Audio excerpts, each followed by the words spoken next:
കഴിഞ്ഞ കുറച്ചു വർഷങ്ങളായി ഹിന്ദി സിനിമയെ അപേക്ഷിച്ച് തെലുങ്ക് സിനിമ കൂടുതൽ പ്രചാരത്തിലാകുന്നതിനെക്കുറിച്ചുള്ള ചർച്ചകൾ ഹിന്ദി സിനിമ പ്രേക്ഷകർക്കിടയിൽ ശക്തി പ്രാപിച്ചിട്ടുണ്ട്.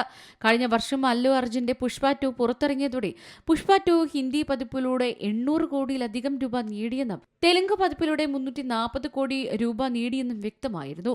നാഗാർജുന ഇതേക്കുറിച്ച് സംസാരിച്ചു. പുഷ്പ 2 പോലുള്ള സിനിമകൾ തെലുങ്ക് പ്രേക്ഷകർക്ക് അസാധാരണമായ ഒന്നല്ല.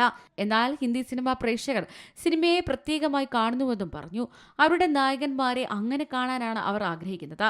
നാഗാർജുന പറഞ്ഞു. തെലുങ്കിനേക്കാൾ മറ്റു ഭാഷകളിലാണ് പുഷ്പ കൂടുതൽ പണം സമ്പാദിച്ചത്, പ്രത്യേകിച്ച് നോർത്തിൽ. പുഷ്പയെ പോലെ സമാനമായ കഥകൾ തെലുങ്കിൽ മുമ്പും നമ്മൾ കണ്ടിട്ടുണ്ട്. ബീഹാർ, പഞ്ചാബ്, UP തുടങ്ങിയ സംസ്ഥാനങ്ങളിൽ പുഷ്പ, KGF, ബാഹുബലി തുടങ്ങിയ സിനിമകളിലെ ജീവിതത്തെക്കാൾ വലുതായ കഥാപാത്രങ്ങളെ പ്രേക്ഷകർ ആസ്വദിക്കുന്നുണ്ടെന്ന് അദ്ദേഹം കൂട്ടിച്ചേർത്തു. ലോകമെമ്പാടുമുള്ള 12,500-ലധികം സ്ക്രീനുകളിൽ ഡിസംബർ 5-നാണ് പുഷ്പ 2 റിലീസ് ചെയ്തത്. Entertainment desk, C Malayalam news.